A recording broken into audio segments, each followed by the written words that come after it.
Alright folks, so I thought I would do a pickups video for a change. I generally don't do pickups unless it's a specific item. But yeah, I thought I would do one for a change just to show you because I've got quite a few things here within the past week or so.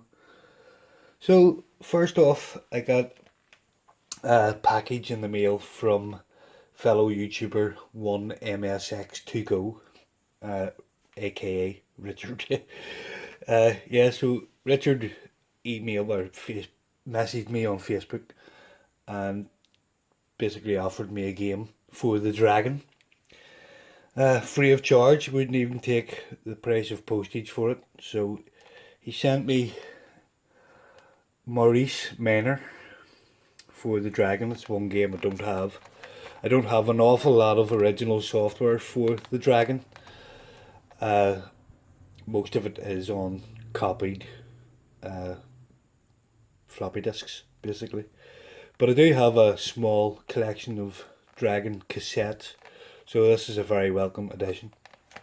It's in like a plastic clamshell, which has seen better days, but I'm guessing, if you can see the wrinkles, I'm guessing the heat. Uh, Richard lives in Spain. I think it's Mallorca, actually, somewhere.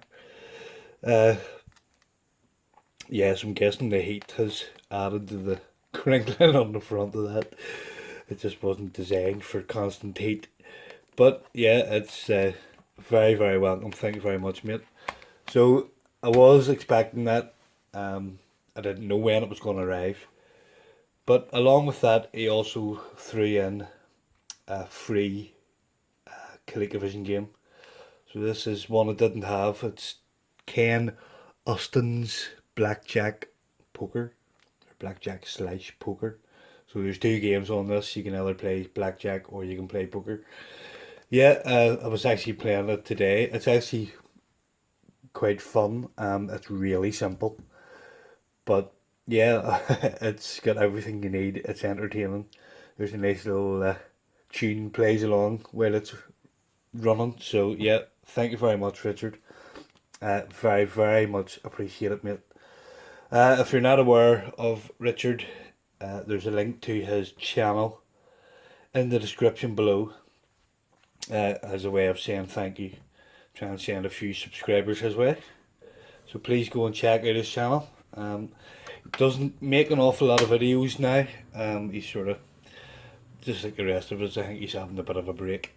But there's plenty of content on his channel for you to check out. So I've been trying to gather a couple of Atari 2600 games. I'm trying to rebuild my collection from my childhood. I didn't have a huge collection back then. I maybe had a dozen carts. So I'm trying to get everything back that I had. So I bought a couple of Atari games recently. The first being Superman. Um, this is an extremely nostalgic game for me. Uh, it's another one of those games that people hate and people give it a really bad name, but I actually quite like it.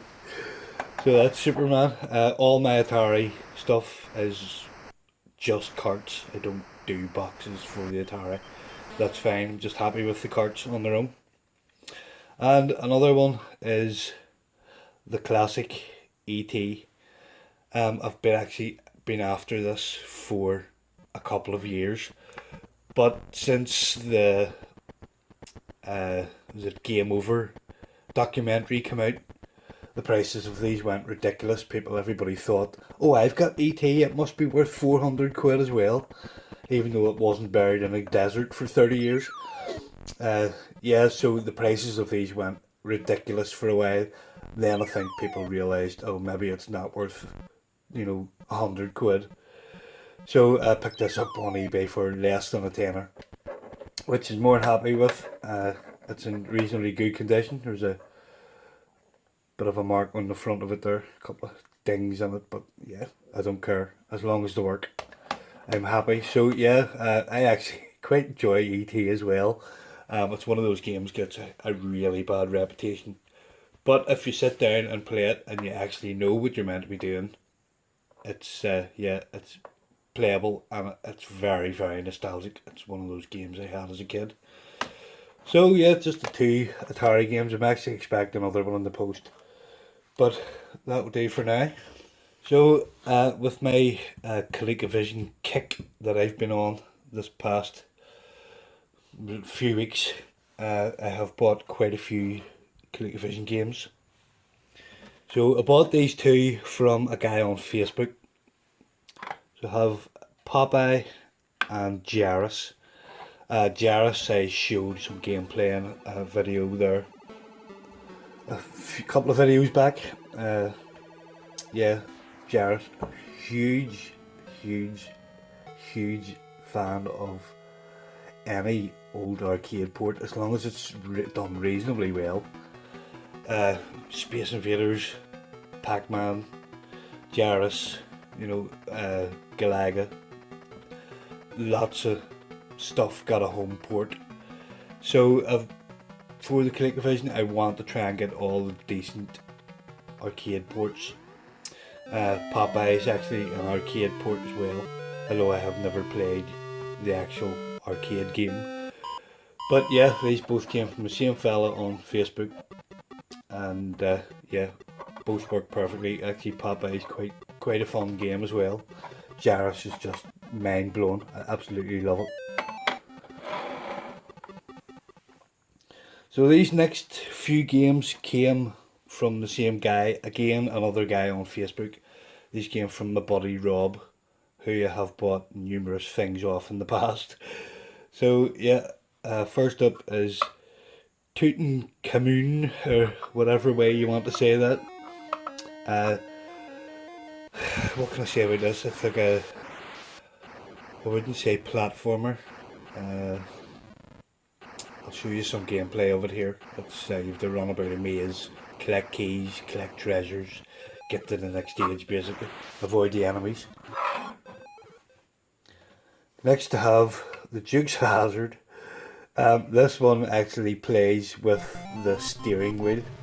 It's a very, very early pseudo 3D driving game. So you're actually inside the General Lee and you use the steering wheel and the pedal to control it. It's absolutely terrible to play, but again, one of those games, it's cool as hell.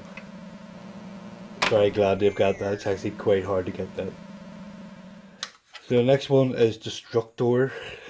This is another one that plays with the steering wheel.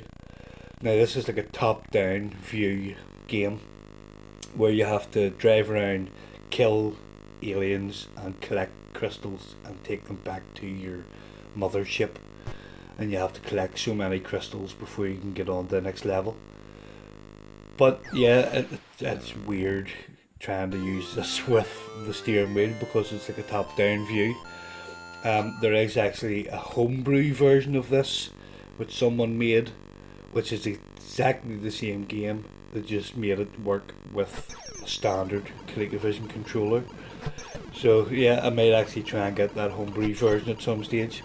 It's just easier rather than having to pull the steering wheel out. The steering wheel takes batteries as well, so yeah, still a cool game. And next I got Rocky, Super Action Boxing. This is actually it's a simple game. There's not much to it. You play as Rocky, and the only opponent is Clubber Lang. And these are actually, this is actually made to be used with the Super Action controllers, which have 4 buttons. I'm only playing it with a normal controller. I don't have any of the Super Action controllers, so I can do high punch and low punch. I have yet to win a match, but still, it's just great to have another ColecoVision game in the collection.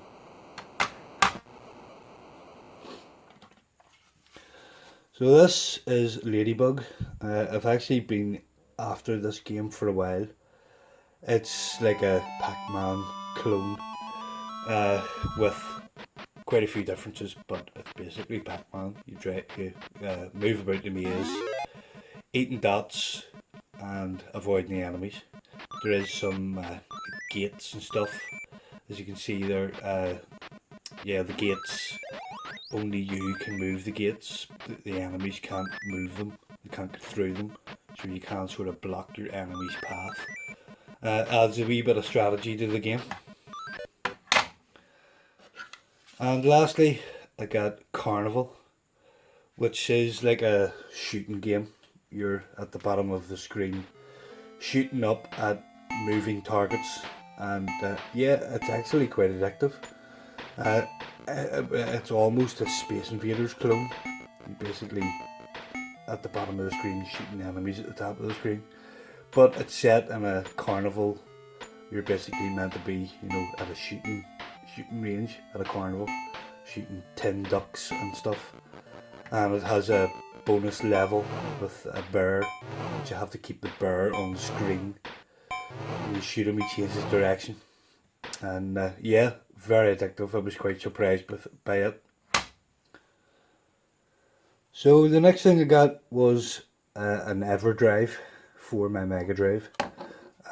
Another thing that I have been after for ages. I only just got another Mega Drive a couple of months ago. I had been using emulation for a while, but once I moved into the garage here, I decided I wanted a Mega Drive with an EverDrive. Yeah, just a nice little compact setup. I don't want to start collecting carts, so I basically have every game that was ever made, plus lots of homebrew and stuff, all on a memory card. I'll just show you my Mega Drive here while I'm at it. I haven't showed it. Put a couple of pictures up on Facebook about it, but I haven't showed it on YouTube. So this is my Mega Drive. It's Model 1, and it's a PAL machine, and it has the high definition graphics and stereo sound, so it's like the very first models. So I got this. This was actually one of Dump Find from a couple of months ago. Yeah, so I have spent a bit of time with this, cleaned it all up, and I've actually done a few mods to it. I'll show you around the back of it here. So I've done the standard 50-60 Hz and English and Japanese switches, but I've also installed an overclock on this. So with all the switches up, it's basically a PAL, standard PAL machine. With all the switches down, it's Japanese 60 Hz with a 10 megahertz overclock.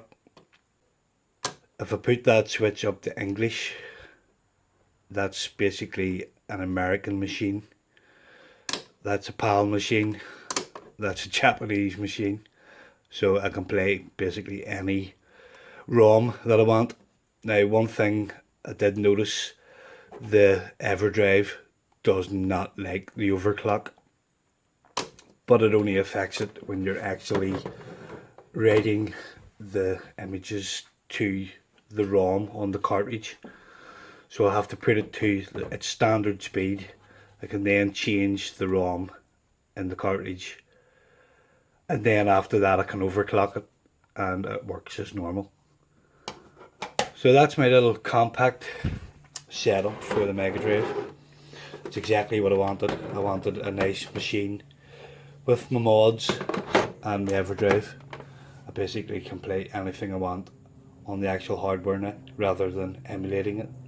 So another thing I got is I got an 8 gig compact flash card for my Amiga.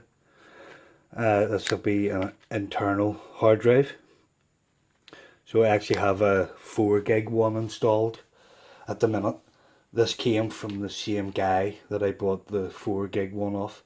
So it's preloaded with Classic Workbench, but it is now full of demos and even more stuff than is obviously on the 4 gig one. The 4 gig one is full to the neck. I'm not sure if this one is full yet. I haven't obviously installed it yet. But I'm gonna use this as my main hard drive, and then I'm gonna get a PCMIA card, if that's the right.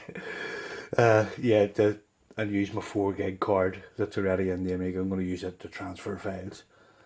So yeah, that'll be cool. Can't wait to get that installed. So the last thing I got is this television. Uh, I found this at a charity shop today, actually. Uh, I was just happened to be passing a charity shop. I thought I'll drop in and see if they have anything. And I spotted this, had a good look around it, and I paid a tenner for it from the local charity shop. So yeah, I'm really happy with it. It's Acoustic Solutions. I have no idea what size it is. I'm guessing 15 inch, 14, 15 inch, that sort of size screen on it. But really, I got them to plug it in, and I could see that the blue screen come up, and I could see that there was no damage on the screen. I do need to clean this thing. There's a few fingerprints and marks on it, but there's no major damage. There's no scrapes on the screen. Apart from one little small dent in the speaker grill, this thing is pretty much flawless. So for a tenner, I took a punt on it. Brought it home, and it's actually RGB compatible. Has RGB SCART on it, which is really nice. I'm using RGB SCART with the Mega Drive. So plug the Mega Drive in, turn the Mega Drive on, and it automatically switched to RGB. It has SCART, RGB SCART, and it's 60 hertz compatible as well. Does 50 or 60 hertz, which is absolutely brilliant. I didn't know that, obviously, because I couldn't test it fully at the charity shop. But yeah, really happy. This is going to be my main screen for in the garage. The big TV, the big 40-inch TV at the back there, it's not staying. It's provisionally sold. I'm just waiting for my mate to come and take it away. So yeah, this is going to be my main screen. I do have another screen there. I use that as my main test screen, but it does have some damage on the screen. If you have just a white screen or just a blue screen, there's a couple of dark spots over the side where it's been hit at some stage in its life. So I think I'm going to just keep that there as a spare, because it's not in the way. Once I get rid of this huge big thing, I'm going to have loads of room.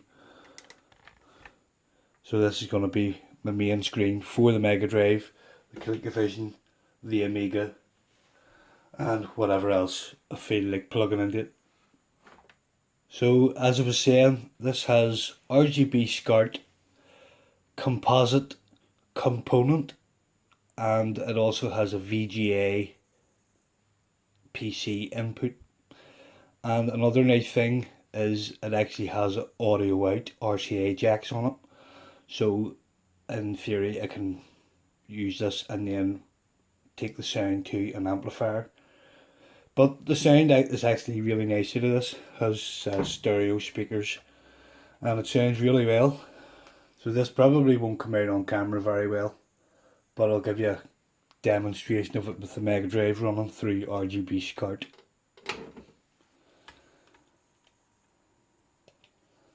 So that's just the menu for the EverDrive there.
such an iconic tune. Yeah, it doesn't get any better than Streets of Rage 2. Yeah, so there's no remote with it. There was no remote came with it.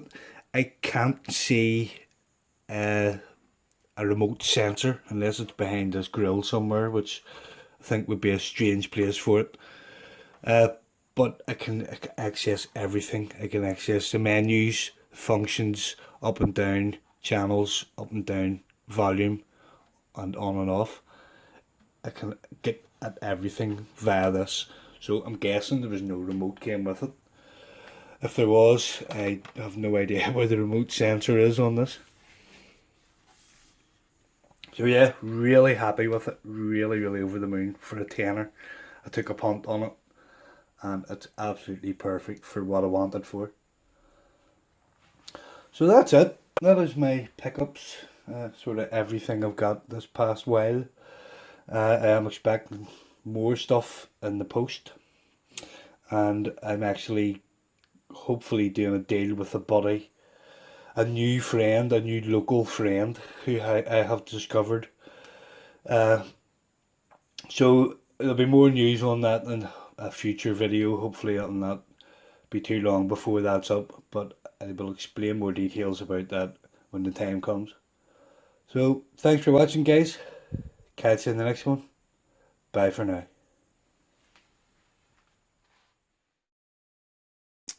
Um, if you put that one up to up to English, if you put that switch up, fuck me.